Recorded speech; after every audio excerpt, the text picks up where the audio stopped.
What's going on, guys? Welcome back to the channel. Hope you guys are having a good and lovely day. So today's video is going to be a pretty exciting video. I got the bumper in here and somehow I was able to fit it in my 3-valve. As you guys can see, it is pretty crowded in there. So today we're going to be test fitting the bumper. Also, we're going to go ahead and do the fitting today. I don't know how long it's going to take me to complete the whole thing. Right now it's currently Friday, about 5:15 in the afternoon. So I have like 40 minutes of daylight, and then at night, if I do some more stuff at night, I'm gonna go ahead and do it in the garage. But I do want to get this done by, I feel like I should be able to get it done by Saturday night. If not Saturday night, then at least Sunday afternoon. So let me go ahead and take out the bumper and I'll get back to you guys. Also, real quick, before I do continue with the bumper, I do want to tell you guys that we finally did get the 3-valve back. There it is. So the problem it had wrong was the valve 2 was actually bent a little bit. So instead of being straight, it was like a little bit bent. So we had to go ahead and replace that. And we also replaced the, I don't remember what it's called, but we did replace, I'm not sure what this is for. I'm pretty sure it's the gasket for the headers, but I could be wrong. But this did get replaced. But we also replaced, I think it's a gasket for where the piston sits. I could be wrong again. But yeah, that's what was wrong with it, and we finally, or my uncle finally fixed it, and right now it's driving good. Honestly, it feels like it's brand new, to be honest, and it does lack some power. I don't know if it's just because I got used to the cams, and now that I'm 50 horsepower less, it feels like nothing now. But that sucks, you know. I really wish I could keep the cams because of the power, but we can't really keep them on. I still have to do my smog, still doing the drive cycle right now. So once that gets clear, I'm gonna go ahead and do the smog. Yeah, that's pretty much it. I don't know what mod I'm gonna go ahead and do as far as performance wise. Right now we're gonna focus on the bumper, then the hood, and then we're going to see how soon we could get a new paint job. So let's go ahead and get to the bumper. All right, guys, so when it comes to the bumper, in order to remove it, you got there's one screw right over here that you have to remove. Same thing on the other side right over there. And then you have a splash shield right here. My car doesn't have it. It doesn't have it on the other side. That's how it came. So I don't have to worry about the splash shield. But we do have two bolts literally sitting right here. I think it sits like that. So 1, 2, 3, 4, 5, 6. 6 bolts in total. And we're going to go ahead and remove that right now. And I'm gonna set you guys on the side for a time lapse. Let's go. All right, guys, so now that we're unbolted all the bolts that are on the bumper, not gonna lie, this side was a little annoying. Just to take off the one that's farther in. Oh, why is it overexposed? But I have to take off the one that's farther in. There's not that much room to work with. Also, if you guys have fog lights, you guys want to make sure to disconnect it first before you take off the bumper. So let's go ahead and do that. All right, guys, so now that we took off the front bumper, also don't forget your side markers. I forgot to tell you guys about that. But so let's go over here. So this one doesn't have a turn signal, so we are gonna have to get some aftermarket ones, which is kind of good because if we go over to my driver's side, shit, I don't even know where it's at. Here it is. So this right here is supposed to be for my turn signal for the driver's side, but I don't know what the hell happened to that signal, or that turn signal I should say. When I got it, it didn't have it. It didn't even have the housing, not even the bulb adapter. You guys could see. So it's kind of better to put that new bumper we got, because either way I would have to like fix this. And for the for the passenger side, we do have it. You guys can see that this one actually has the bulbs adapter right here, versus the other one doesn't. And the good thing about the aftermarket turn signal is that it's gonna be easy to wire, because you guys know I already have these headlights. So for the headlight, I actually had to wire it into the actual what's called the turn signal.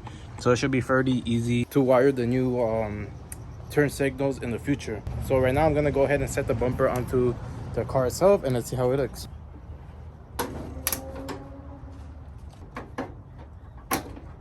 All right, so there you go, guys. This is how it looks so far. Let me step over on this side. Honestly, I like it. I think I'm gonna have to go ahead and remove the plate that holds in or that holds a bumper to the fender, just so I could line in better. So this is how it looks. Let me go ahead and do that real quick, and then we'll get back to it. It officially is getting dark right now, so I'm gonna see if these lights turn on in a bit. But for right now, we did remove the plate. I'm actually gonna go ahead and clean this, might as well. Oh, you guys can't see it, but I'm actually gonna go ahead and clean these, might as well, since they're already out. But here we got it. I got the drill to, I drilled a hole for this side and as well for this side. But you guys can see right here, this is where we're going to have to be doing the fitting. So a gap right here. This side is pretty flush against the headlight, but I honestly might sand it down just so that it's not rubbing against it. And then followed by the pitter right here is actually, so like I was saying, so this side right here, if it's pretty flush, you guys could see, focus, there you go.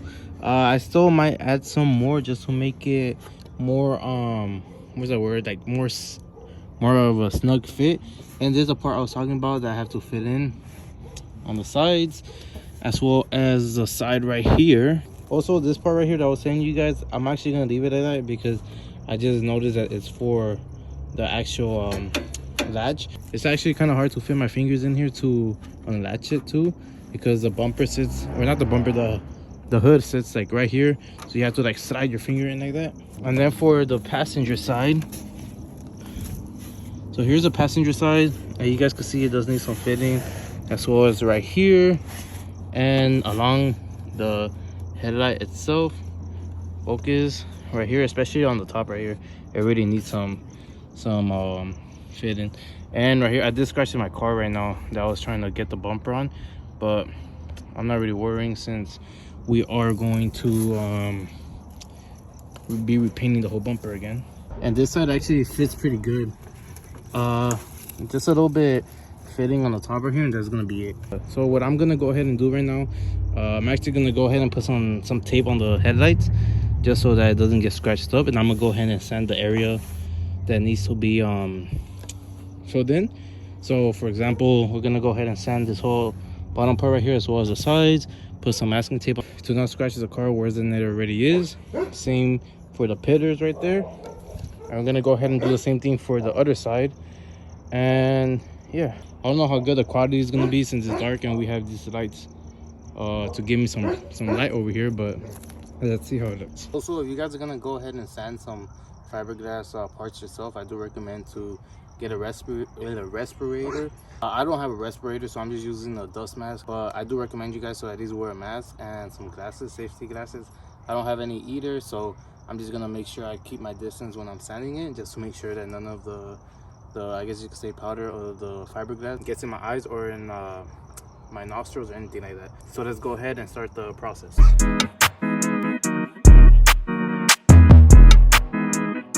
Alright guys, so I went ahead and masked off the area. But also the reason why we're sanding is because in order for the bondo glass that I have to actually bond onto the bumper or fiberglass, whatever you guys want to call it, it has to have a rough surface so they could actually grab onto it. So that's why we're gonna go ahead and sand it. I'm also gonna go ahead and clean it, not like a deep clean or anything, because the bondo glass does say to like wash off the area before sanding and after sanding, so that way the bondo could grab onto it, because if it has wax or like a grease or sealant that they put when they have it in storage, it won't let the bondo grab onto it. So I'm actually gonna go ahead and clean it or wipe it off. It says to use like soap, like the one you use to wash your cars and whatnot, but I'm just gonna use rubbing alcohol, one, because it's easier. I don't have to like get a bucket and put soap and water in it. I could just go ahead and rub it off, and two, it evaporates faster and it also takes off the grease. So we're gonna go ahead and do that. I'm gonna go ahead and rub it with some rubbing alcohol, and then we're gonna go ahead and sand the parts that needs to be filled in on the bumper. So let's get that. Real quick before we do continue with the time lapse, I do want to go ahead and show you guys the things that I bought in order to do the job I'm doing. So let me go ahead and show you guys. Alright, so here's everything. So I went ahead and bought me some, what are these called, putty knife? Yeah, so a putty knife set. Focus, doesn't want to focus, but we got ourselves a putty knife kit with 320 grit sandpaper, I think this is 180. Yeah, 180 grit sandpaper, and then the 400 grit sandpaper. And then here is the Bondo glass itself. So obviously this is a small one. They actually sell a medium and a large. This is a small one. The only reason why I got this size is because I doubt I'm gonna need more than this in order to fit in the gaps. If you guys think it's not enough for you, I would recommend you guys to get a bigger one. Alright, so in total, this plus the masking tape as well came out to $50 and some change. I'm not exactly sure, but it was like low 50 bucks, which is pretty cheap for these stuff. If I would have gone and had the person that's gonna pay my car do the fit in, it would have been like, I think like 300 bucks just to do that. So I'm saving myself, what is that, 250 bucks, which is still good. So let's go ahead and get this done.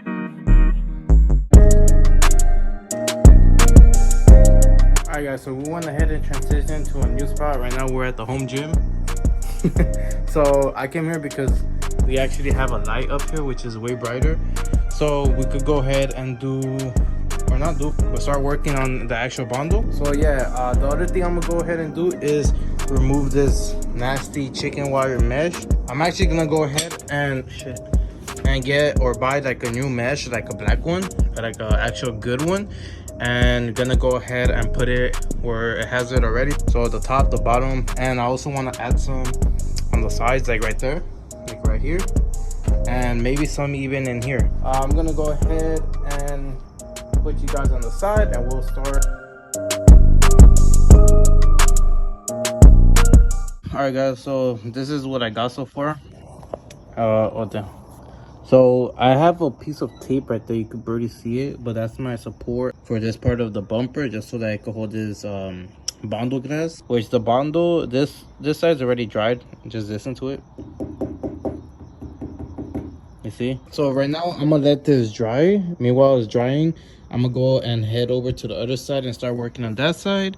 While once this one dries, I'm gonna go ahead and put another layer, and after that layer, I think that's gonna be it for the layers, but I'm not sure. I'll probably put 2 or 3 layers on this and let it dry overnight. Tomorrow I'll go ahead and come back and test fit it onto the 3 valve and see how it fits. If it fits good, then I'm gonna go ahead and just start sanding it.